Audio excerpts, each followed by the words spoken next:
Welcome back to First Technology to What's Next, and a man who's no stranger to what's next is Ryan Ramawoothar, who is head of software at First Technology. Now, Ryan is the current head of software at First Technology and is an experienced business executive with more than 16 years in the IT industry, spending most of his career in IT security and business management roles. Now, Ryan, it's great to see you. I mean, you've got a strong background in software as a service platforms and cloud, and we've had many chats before. But firstly, I think that congratulations are in order. This is a new title. Yeah, well, Aki, firstly, thanks again for having me. It's always great to talk to you and the viewers, and I suppose share what we're seeing in the industry as First Tech. With regards to the role, it's really been a privilege working with quite easily the best in the industry. We've got an extremely capable team that have had many years in the industry across everything Microsoft and cybersecurity and many other areas. I suppose for me, the challenge, of course, is to continue to be innovative. We've got to be disruptive and ultimately at the forefront of technology, by staying close to our strategic partners and really seeing the partnership as a cohesive one, rather than that of just being sort of a reseller and vendor transactional relationship. So yes, Aki, thank you very much. No, it's a pleasure. Really well. I mean, you're now the head of the software division at First Technology. What's your role going to be focusing on? So we're looking at everything sort of software as a service, everything security based, everything cloud based. So that is typically the division that I've taken over in terms of software. That is how we'd be going to market. Okay, very cool. I mean, we spoke, I think, about 3 or so months ago, if I'm not mistaken, Ryan, and we touched on the remote working conditions, and I mean, that was in the heart of the last lockdown. Things have changed, things have eased up a little bit, but, people are still working remotely due to COVID-19. We might be on level 1, but we know we're out of the woods. And, it does, I mean, we can't deny the fact that companies are slowly getting back to the point where employers are asking their staff to slowly return back to the office if it's a hybrid mode. I mean, you can just see by the traffic patterns, right, that the roads are a lot busier. What does this all mean for those companies from an IT infrastructure and, security perspective? And also, how does that actually affect the discussions that you are having with your customers? Because now for all these months, you've had all these members of staff working remotely from home. Now the company is saying, well, come back for a few days of the week or come back, as per normal. I mean, does that change any of the parameters? So I think we always knew that we were going to be back or called back to the office at some point. That's the reality of the situation. But I think the question in terms of the conversation we're having with our customers is a very relevant one. We've, of course, picked up that many companies have either been back for some time or have a return to office plan, which they'll roll out over the coming months. I suppose from an infrastructure perspective, that doesn't really change much. Many customers invested in technology during the course of last year. And we've seen a lot of sort of hybrid type working environments. So for me, I suppose the upside or the benefit, which I use very cautiously when we talk about COVID, of course, for us as South African companies, and you actually touched on it last week at the Microsoft Partner Awards, Aki, is we were almost forced to embrace cloud, right? It's really accelerated the journey by 5-10 years, if not more. So now we're in a position where we've got tooling that allows us to be more agile, more dynamic, and more secure, of course, whether you're 20 minutes away from the office or whether you're 5,000 kilometers away from the office, the experience is exactly the same. Yeah. Okay. Well, yeah, I guess so. And I think we're probably learning a lot more on security, for example. I mean, we're going to be talking about cybersecurity because, despite the fact that we're working remotely, we're still finding out about companies that have had, various security breaches. And I think that's still very, very relevant. What are those big cybersecurity concerns for customers that, First Tech are seeing and that you are seeing and you're advising on that are happening out there?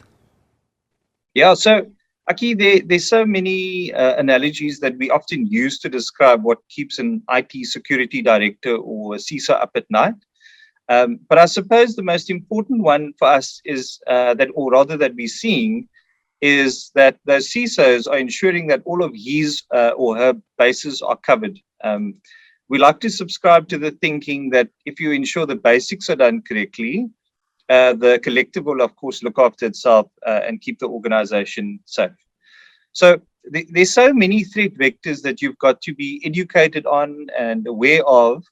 And in addition to that, many threat vectors, of course, means many technology vendors that you have to manage, which can often lead you down the path of complexity and of clutter. So we're seeing companies are much rather inclined to consolidate their security efforts into a single vendor that approaches security broadly rather than a specific piece of software that only focuses on one threat vector, if that makes sense. Yes. Which then becomes one of many point solutions in your environment, which obviously means multiple points or areas of potential failure.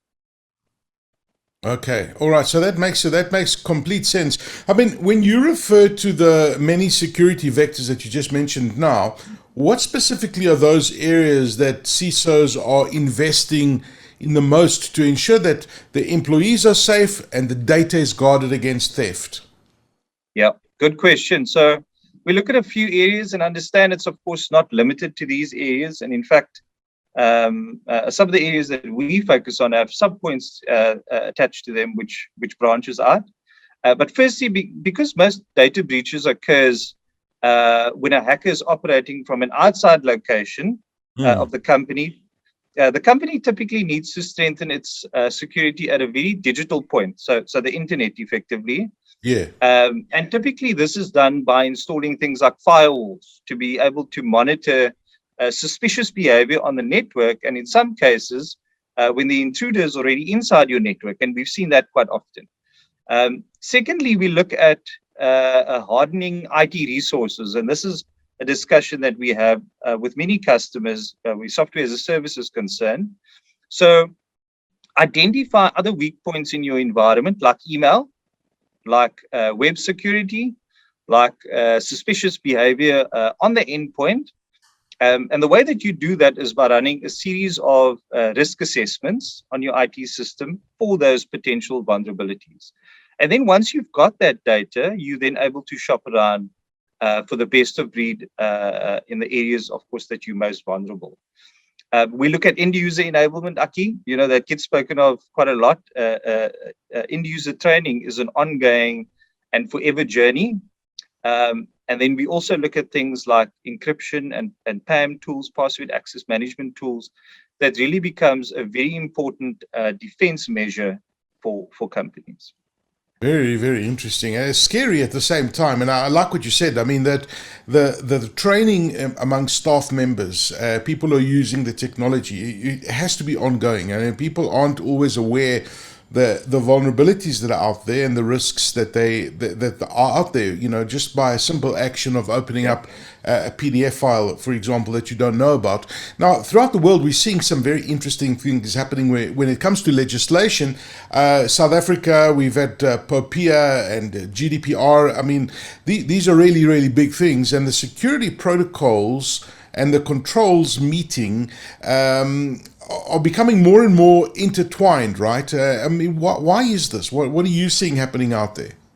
Yeah, and I mean, you and I spoke about POPIA 3 months ago when we last met up. And I think that's a really good question. And I think what we're seeing is more businesses are consolidating data into central repositories like cloud services, right?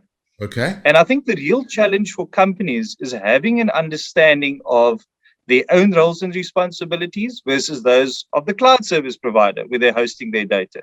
It's actually very important when in relation to POPIA. So for us, the cloud service provider is responsible for the security of their own cloud service, but we as the consumers of cloud are responsible for the security of the data in that cloud and who has access to it on our side. So what you really need to do is for companies when better understanding this space is you've got to review your own security architectures. Who has access to the data, how and where will it be used, and what risk it actually carries. And then once you've identified that part, you can then implement the necessary security measures to that specific data set. So,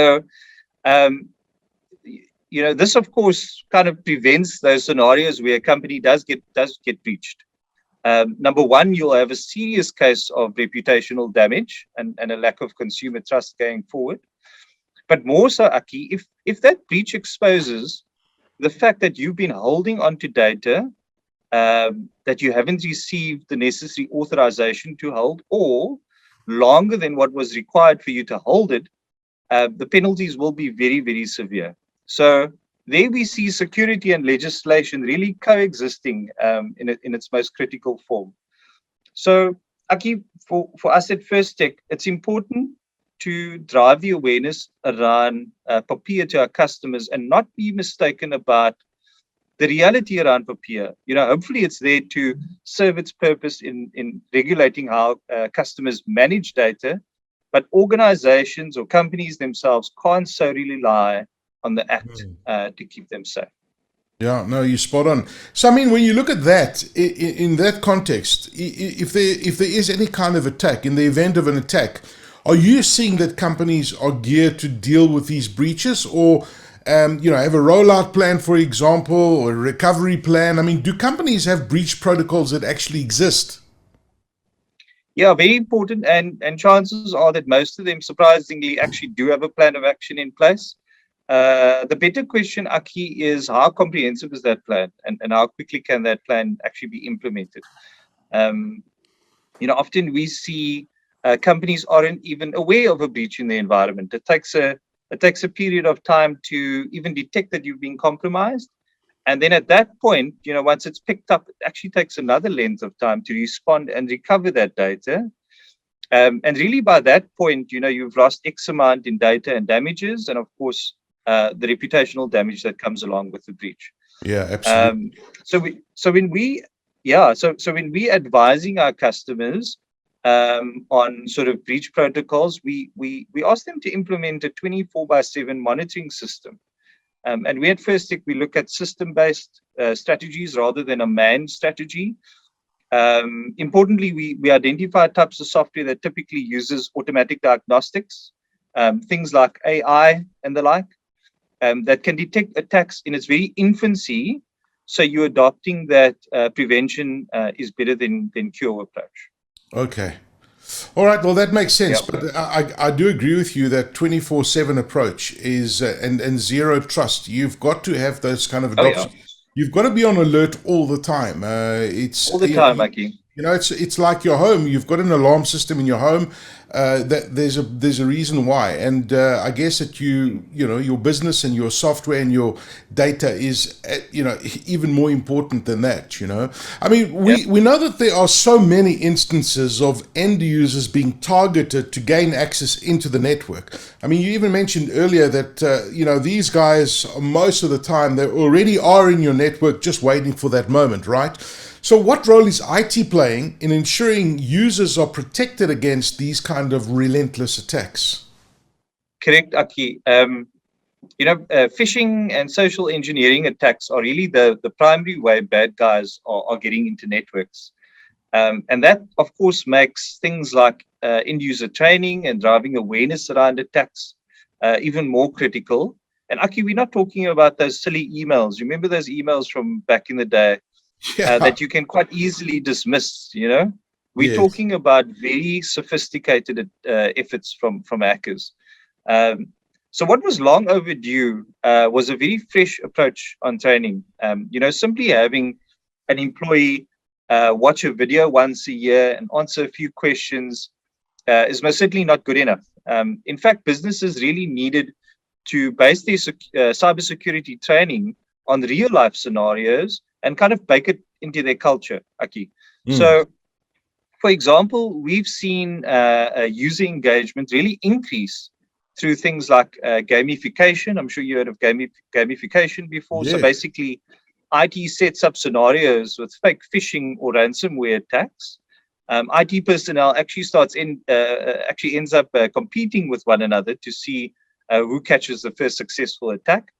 And then there are also other areas also focused on driving awareness, where we're educating the user on technology and driving more education about the attacker. Frankly, a user doesn't care how tech works, but for a user to understand how an internet browser works will most certainly equip him with the right knowledge to be able to fend off attackers. See, that's brilliant. I love the gamification. I guess it makes it a lot more interesting because, let's be honest. I mean, I find it interesting. You find it interesting, but I'm sure for most people, it's a pretty boring subject, But if you add some kind of element that keeps people engaged, all the better. The more the education spreads about the dangers of cybersecurity, the better. Microsoft have invested heavily into security and compliance. I mean, they are spending millions in, buying into companies and really updating their security and their compliance. The compliance manager, many organizations have been using to become POPIA compliant, and have the best securities in place. Now, what can we expect to see from Microsoft this year? I mean, I've just downloaded Windows 11. It's fantastic. I know that there was a new version of Server that was launched, and there's new versions of Offices coming, and of course, Azure is rapidly evolving. What can we expect from Microsoft? Yeah, Aki, I just want to correct you. There are billions. Microsoft are investing billions into security.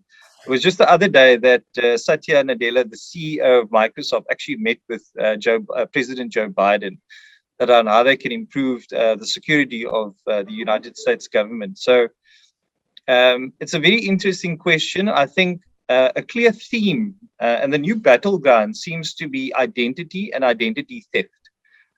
Microsoft's CISO actually has a very famous saying that goes, hackers don't break in, they log in, which rings very true, right? So, Microsoft, the stack of services really focuses on doing the basics very well, and they advise customers when focusing on building out a strategy to first assess what you've already invested in. A good example of that is MFA, Aki. It's a tool that every Azure or Office 365 subscription customer has available to them. Yet less than 20% of Microsoft customers with a subscription have actually switched MFA on, So that's quite a shocking percentage.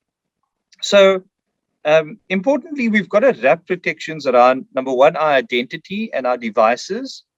And actually, another important point is the fact that the future will likely not have things like usernames and passwords. And we're already seeing that transition take place.